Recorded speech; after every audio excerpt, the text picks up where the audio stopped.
Bueno, lo que decía era que vamos a trabajar con una parametrización que sea regular, pero que no necesariamente sea natural. ¿Sí? Una parametrización no natural, pero sí regular. Tiene que ser siempre regular la parametrización. Bueno, sobre esa parametrización F, que le pedimos, insisto, que sea regular, tomamos un difeomorfismo que sea, que me otorgue la parametrización. Que me otorgue la parametrización que acá está llamada. Hay alguien con el micrófono habilitado ahí, filtrando ruido. Ahí, silencio a todos. Bien, hay perdí el hilo que estaba diciendo. Acá tenemos el difeomorfismo y componemos a F con el difeomorfismo y obtenemos la función G, de manera tal que verifica que la función G es natural.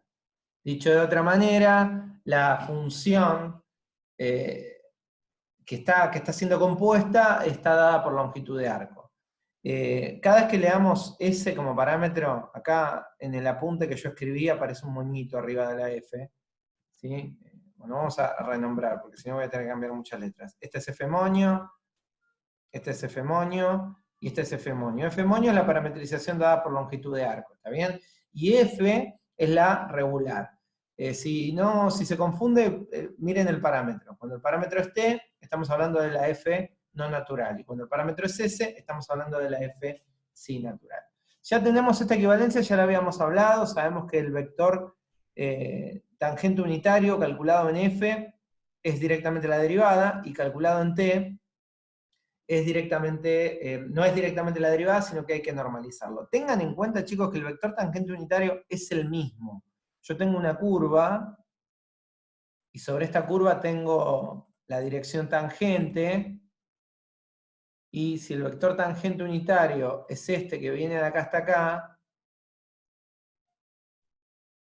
por más que no se calcule igual, el vector tiene que ser el mismo. Es decir, el vector no depende, la longitud del vector es 1, tanto acá como acá, así que eso no depende de la parametrización, y la dirección tampoco. Lo que podría llegar a cambiar es el sentido, pero en realidad después van a ver que no va a alterar la fórmula. Entonces, vale esta equivalencia, así que podemos calcular al mismo vector, que es el que acá está marcado, si tengo dos parametrizaciones, y una es natural, en una ese vector me da directamente a partir de la derivada, y en el otro me da la dirección, pero lo tengo que normalizar. Bien. El difeomorfismo que me lleva de una parametrización a la otra es este que tenemos acá planteado, es un difeomorfismo que ya manejamos, θ de S es igual a T. Entonces, es el difeomorfismo dado por longitud de arco, que es lo mismo que decir que θ a la menos 1 de T es ese, ¿no? Porque si es difeomorfismo la ida, es difeomorfismo la vuelta, eso ya lo habíamos probado. Bien, ¿cuál es la equivalencia que está planteada? Bueno, la del renglón del medio, acá, o sea, estas dos equivalencias. Están igualados los dos vectores tangentes porque son el mismo vector, lo cual me permite igualar la función, las funciones. ¿Sí? Acá está sustituido T de S, pero acá bien podría poner F' de S porque sería lo mismo. Bien, si tomo esta expresión y la derivo lado a lado en función de S, de este lado, del lado que está marcado en marrón, de este lado me queda el vector, en este lado me queda el vector curvatura. Lo habíamos definido más arriba, el vector curvatura tiene la flechita arriba, como la derivada del vector tangente. Ahora tengo que derivar, esta es la definición, tengo que derivar esto en función de S, pero para poder derivar esta parte verde en función de S, tengo que aplicar regla de la cadena. ¿Por qué? Porque esto es función de t, y t es función de s. Entonces me queda la derivada de todo esto en función de t, por la derivada de t en función de s, usando la regla de la cadena. De este lado, en esta primera derivada en función de t, lo que tengo es, podríamos pensarlo como una regla de cociente, si quieren. ¿Sí? Abajo es un escalar, pero es la derivada de un cociente. Bueno, ¿cómo me queda si aplicamos la regla del cociente? Me queda f, la derivada del numerador derivado, que sería la derivada segunda de t, por el denominador, que es la norma sin derivar, menos el numerador sin derivar, por abajo me queda la derivada de la norma. Ojo acá, no es la norma de la derivada segunda, es la derivada de la norma sobre la norma elevado al cuadrado. Y acá lo que hice fue invertir esta derivada. En lugar de hacer la derivada de t en función de s, voy a hacer la derivada de s en función de t. Es decir, en lugar de derivar esto en función de s, voy a derivar esto en función de t, que es lo mismo. Bueno, esperen, vamos a explicar esto. Bien, ¿quién era S? No sé si está explicado en el punto abajo, pero ¿quién era S? S era, me parece que esta explicación ya la usamos en alguna parte. S era la integral de la norma de la derivada de t por diferencial t. ¿Sí? Esta es la definición de longitud de arco que dimos. Entonces, la derivada de S en función de t es derivar lado a lado en función de t. Se simplifica acá la integral, porque estoy derivando lado a lado, y me queda la norma. Pero yo quiero la inversa de esto. Entonces, por el teorema de la derivada de la función inversa, recordemos que f derivado es 1 sobre la derivada de la inversa. Quiere decir que esta derivada, o sea, la derivada inversa de esto, es 1 sobre esta norma. ¿Sí? Estamos invirtiendo usando el teorema de la derivada de la función inversa. Entonces, cuando voy al paso de abajo, voy a marcar acá. Esto que está en rojo cambia por esto. Bien, y que lástima que quedó en 2 hojas esto, pero... Y todo esto lo que voy a hacer es ajustarlo. ¿Qué me falta derivar? Esto no lo voy a tener que derivar, esto ya está derivado. Tengo que averiguar con toda esta derivada, la derivada de la norma. Bueno, esa derivada me da esta parte. Ahora vamos a justificar esa derivación. Bien, lo voy a escribir con U porque va a ser más fácil que escribir F a cada rato, ¿sí? Yo quiero saber cuánto da la derivada de la norma de U. ¿Sí? Esto es lo que quiero averiguar cuánto da. Entonces, ¿qué hago? Bueno, yo sé que U por U es la norma de U al cuadrado. Si derivamos lado a lado, de este lado me queda 2 por la derivada de U por U sin derivar. Ya lo hice recién cuando les punteé esa demostración de que las derivadas son perpendiculares y U es unitario, porque de este lado me quedaba 1. Bueno, acá no estoy diciendo que sea unitario, entonces me queda la norma al cuadrado. Y esto derivado es 2 por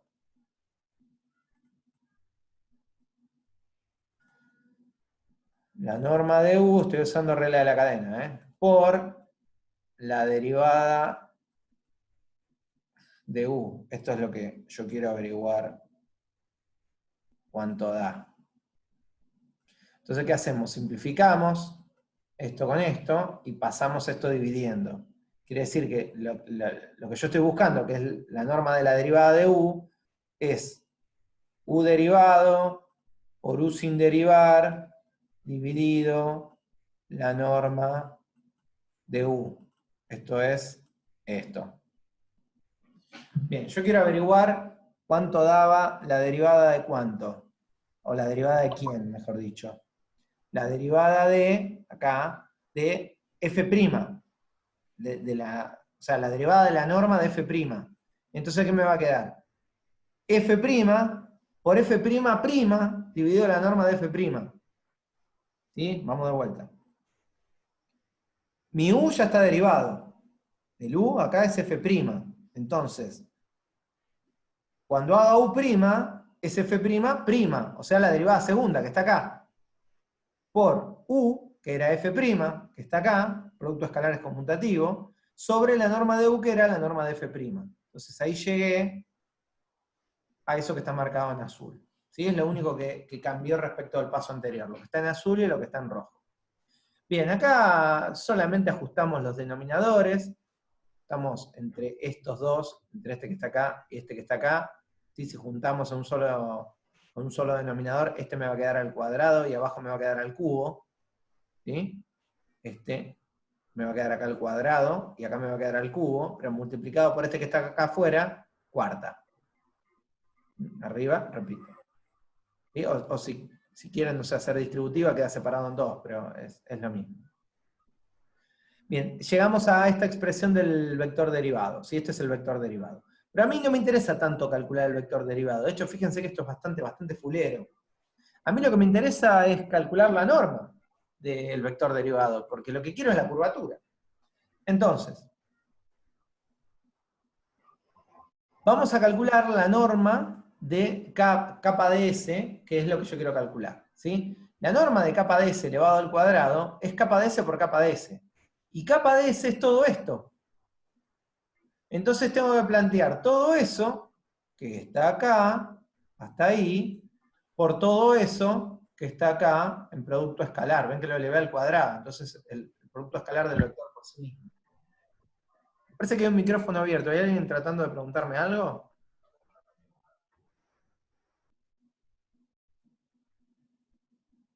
Silencio a todos por las dudas. Bien, vamos a desarrollar esto un poquitito de manera algebraica. La norma a la cuarta por la norma a la cuarta me da la norma a la octava. Este producto que está en el medio es un producto escalar. ¿Sí? Así que los escalares pueden salir del producto escalar. Bueno, ¿qué me queda arriba como productos? Me queda el producto entre este, que está acá, por este que está acá. ¿Sí? A ver, voy a cambiar el color porque estoy en azul. De hecho, voy a sacar los puntitos. Vamos con el otro color. Ahí. Acá. Todo este, primer término, es distributivo. Producto escalar es distributivo, ¿sí? Multiplicado por este, me queda. La parte vectorial es esto. Es decir, pensemos geométricamente lo que estoy haciendo. Estoy multiplicando una norma por un vector. Esta norma es un escalar, sale del producto escalar. Esta es la misma norma, así que sale del producto escalar. Es como si yo hiciese, espero no estarlos mareando, ¿sí? Pero bueno, es álgebra de segundo lo que estamos haciendo. Estoy haciendo alfa por b por alfa por b, como vectores. Entonces, ¿qué me queda esto? Me queda alfa por alfa, que sale del producto escalar, por b por b. Pero b por producto escalar, me queda la norma de b al cuadrado. Bueno, yo estoy haciendo eso en la parte que está pintada de rojo. El escalar por el escalar, que es la norma al cuadrado por la norma al cuadrado, me queda la norma a la cuarta. Y el vector derivada segunda por el vector derivada segunda, me queda la norma de la derivada segunda elevada al cuadrado. Eso sería lo que obtengo de hacer esta parte roja por esta parte roja. Bueno, ahora, me queda también el producto entre esta parte amarilla y esta parte amarilla, ¿sí? Que va a coincidir con el otro producto cruzado. O sea, me va a quedar dos veces ese producto. Me va a quedar dos veces el producto. A ver, piénsenlo como si fuese una fórmula del cuadrado del binomio, ¿está bien? Es dos veces negativo el producto entre cuál es la parte escalar y cuál es la parte vectorial de todo esto.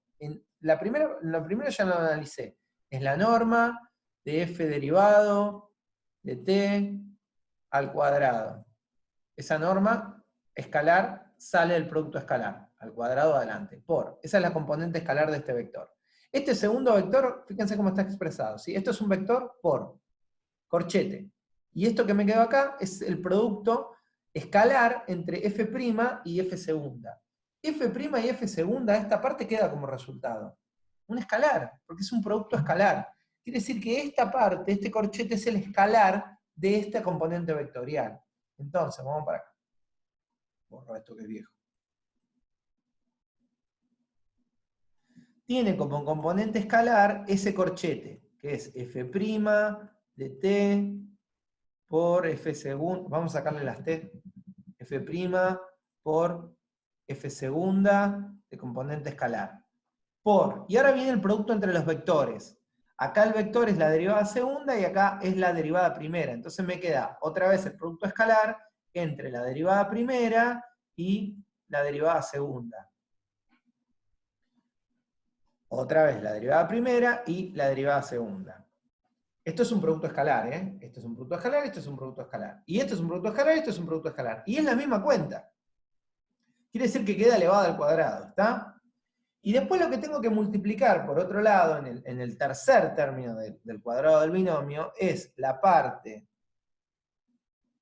verde con la parte verde, que va a quedar positivo, ese, porque es menos por menos, ¿no? Esa parte verde me va a quedar más. La componente escalar, acá es el producto escalar, y acá la componente escalar es el mismo producto escalar. Entonces queda f' de t por f segunda de t, dije que le iba a sacar las t, por f segunda de t, multiplicado por sí mismo, así que al cuadrado. Igual que acá arriba, ven que acá no lo escribí al cuadrado, pero es el mismo producto por el mismo producto. Es todo un número, es todo el mismo número, así que es este número al cuadrado. ¿Cuál es la componente vectorial que queda entre las dos partes verdes? F' por F'. Quiere decir que queda F' por F' es la norma de F' al cuadrado. Entonces, repasando arriba este producto por este producto, lo borro porque me queda al cuadrado. Fíjense que la parte negra que planteé arriba, que es el término medio, y la parte de abajo, que es el tercer término, son equivalentes, son semejantes. Están invertidos los productos, pero es menos dos veces esto, más una vez esto, queda menos una vez la parte negra. Entonces, por eso, en el paso de abajo hay solamente dos términos. Esto es el resultado de sumar estos dos, que son el término medio y el tercer término.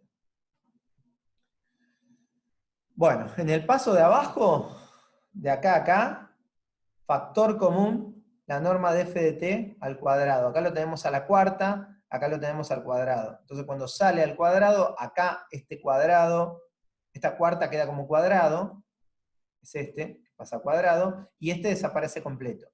Y cuando se plantea afuera, se simplifica con el 8 que está abajo y me queda 6. Esto da la norma de KdS. Bueno, vamos a usar una propiedad del producto vectorial, que es este que está planteado acá abajo, que tiene que ver con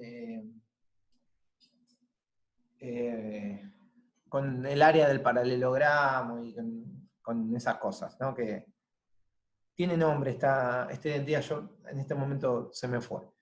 Sabemos que la norma de u por b vectorial elevado al cuadrado es la norma de u por la norma de b menos este producto escalar elevado al cuadrado, ¿sí? Este producto elevado al cuadrado. Entonces, tratemos de comparar esta parte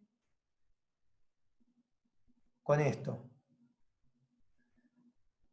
¿Quién ocupa el lugar de u? La derivada primera, que aparece con su norma elevado al cuadrado y después adentro del producto escalar. ¿Quién ocupa el lugar de b? Acá. La derivada segunda. La derivada segunda acá, su norma elevado al cuadrado, y acá restando dentro de un producto escalar elevado al cuadrado. Quiere decir que todo este corchete yo lo puedo reemplazar por la norma del producto vectorial entre f' y f segunda. Pero esto escapa al cuadrado. Yo no lo quiero al cuadrado, lo quiero sin el cuadrado. Entonces aplicamos raíz cuadrada lado a lado y obtenemos esta fórmula tan elegante, ¿sí? que no parecía que íbamos a llegar a una conclusión tan resumida, pero que esta es la forma de calcular la curvatura a partir de una parametrización con parámetro t. Yo tengo una parametrización con parámetro t y tengo que calcular la derivada primera, la derivada segunda, estas dos normas, y eso me da la curvatura. Ese concepto me da la curvatura. Ahora, sobre el análisis geométrico de una curvatura, o de la curvatura en realidad, si yo tengo una curva que se comporta, no sé por qué me sale el fondo blanco por defecto, Yo tengo una curva que se comporta, a ver, así. ¿Bien? Y yo me paro acá. La curvatura es inverso recíproco, es el inverso multiplicativo del radio de curvatura. Entonces, analicemos la recta tangente en ese punto azul. A medida que más radio tenga la curva, más parecida a la recta tangente va a ser. A ver, visualicen lo que estoy diciendo. Una circunferencia, mientras más grande sea el radio, ¿sí? Yo lo estoy mirando acá, mientras más grande sea el radio, estoy haciendo gestos con las manos y ustedes no me están viendo. A ver si lo explico así. Vamos a marcar 2 puntos, por ahí va a ser más sencillo. Vamos a marcar ese punto ahí y esa recta tangente.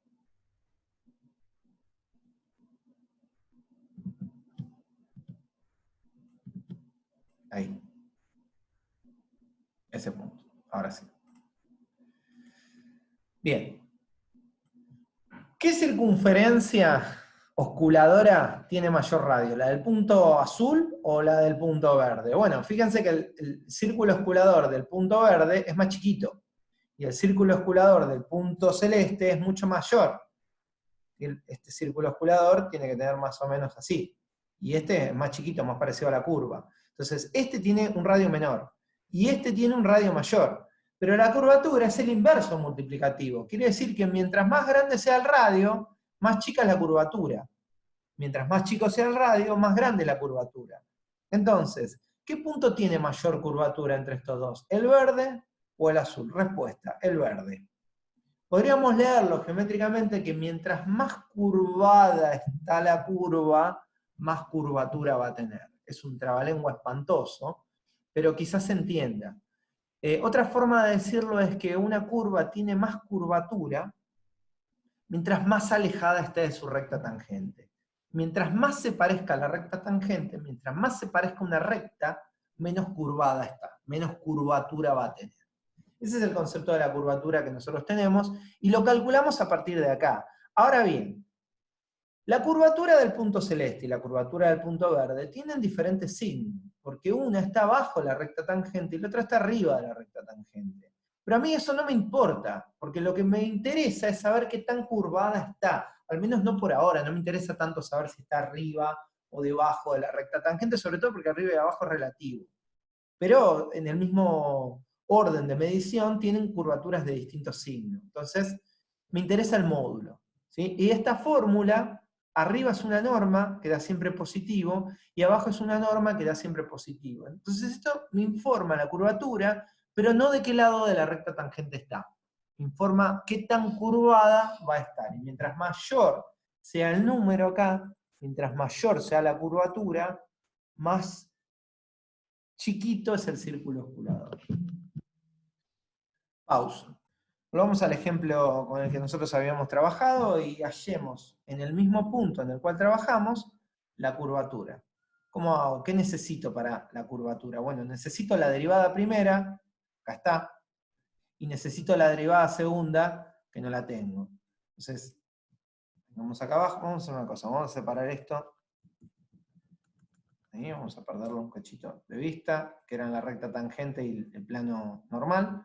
Y teniendo acá la derivada primera, podemos calcular la derivada segunda, en términos de t.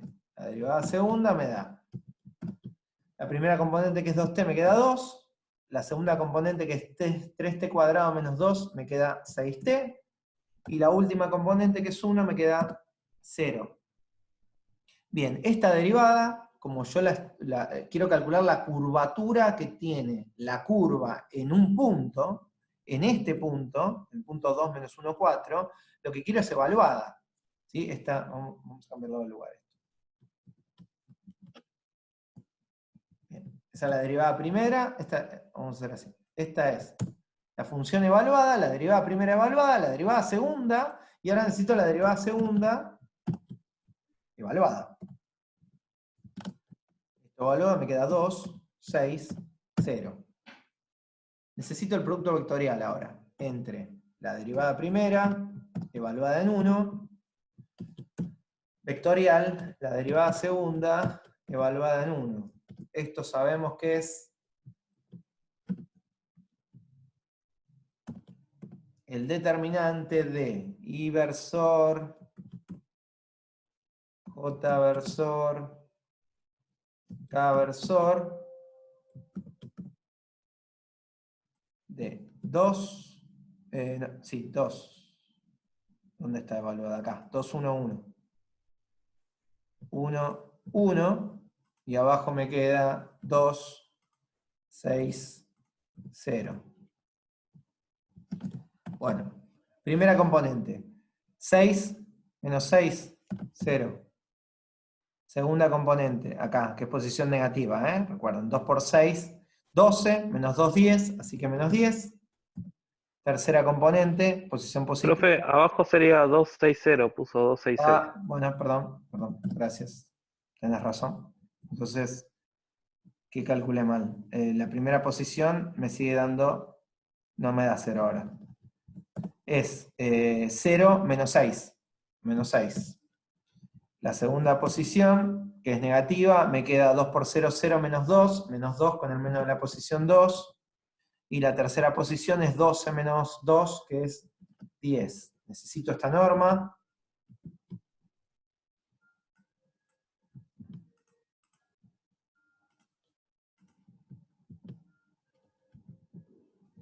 Esta norma me queda, a ver, esto sería 136 y 4, 140, que es 2 raíz de 35. ¿Saqué bien la cuenta? Es 136 más 4, 140, que es 4 por 35. Bien, 35 es 5 por 7, ahí está. Bueno, esta es la norma. ¿Cuál es la fórmula que tengo de la curvatura? Kappa evaluado en t, evaluado en 1, vamos a hacerlo directamente, es arriba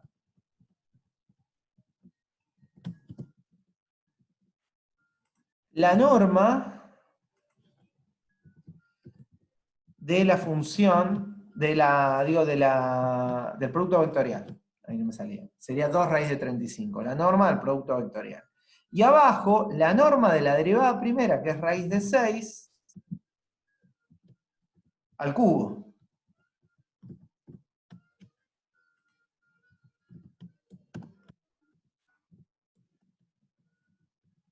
Bueno, ¿cuánto da esto?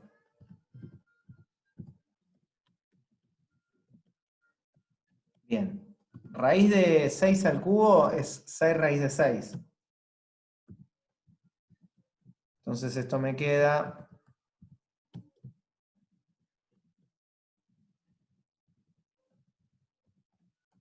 1/3.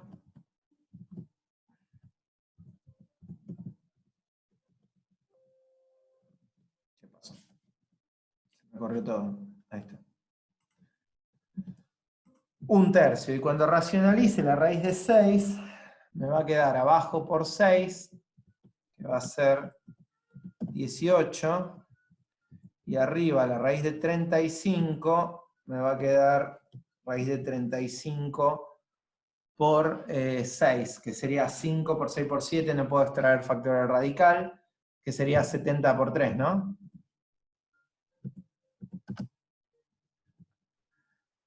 ¿Está bien? Sí, 70 por 3.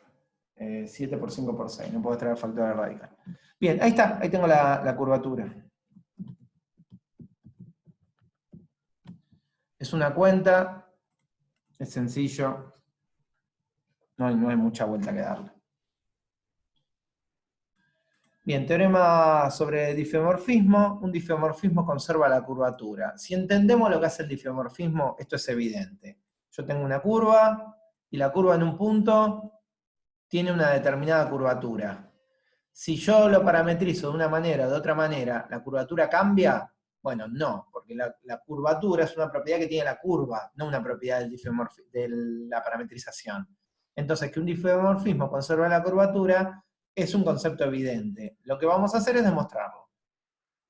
Para eso tomamos dos parametrizaciones, una parametrización F que tenga un parámetro T, digamos, un difeomorfismo que vaya de JI, y una segunda parametrización que vaya de JR, tal que la segunda es F moño, y F moño es F compuesto con tita. ¿También? Una tiene parámetro U y la otra tiene parámetro T, según la tesis. Lo que quiero probar es que las dos tienen la misma curvatura. Es decir, que la curvatura evaluada en U y la curvatura evaluada en T es exactamente lo mismo.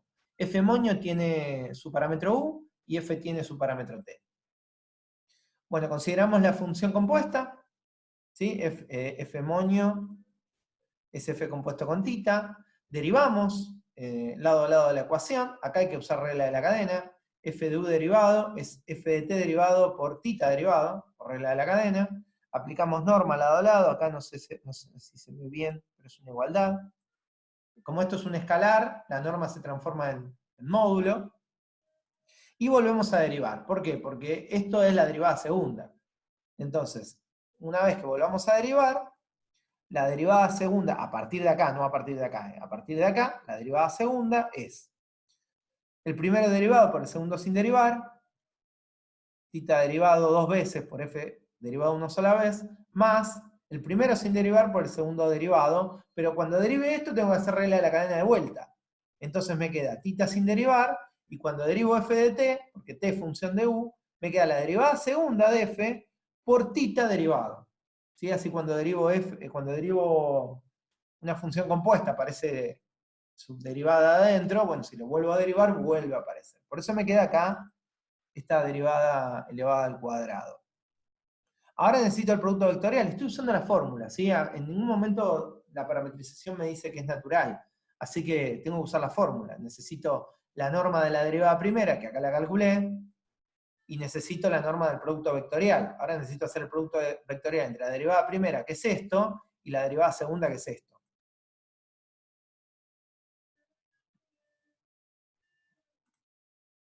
Bueno, ese producto escalar, lo voy a abreviar porque me queda un minuto antes que se corte el video. Ese producto vectorial es esto que está acá desarrollado. El producto vectorial es distributivo respecto a la resta, así que me queda el producto entre esto y esto, el producto entre esto y esto, y el producto entre esto y esto. ¿Sí? El producto que está planteado abajo. Los escalares salen del producto vectorial, estos dos escalares, este y este, salen del producto vectorial, me queda el producto vectorial entre f primera y f primera, y este escalar salen, me queda al cubo por el producto vectorial entre f primera y f segunda. Todo esto espero que recuerden que desaparece, porque el producto vectorial entre un vector y sí mismo da el vector nulo. ¿Sí? Entre dos vectores paralelos da el vector nulo, así que esto se va. Por eso me queda esta expresión, cuya norma de esta expresión me queda el módulo al cubo por la norma de la derivada segunda. Ahora lo que hay que hacer es plantear la igualdad entre las fórmulas. De un lado, la fórmula en U, y del otro sus equivalencias que calculamos. Fíjense que abajo, como está el cubo, cuando se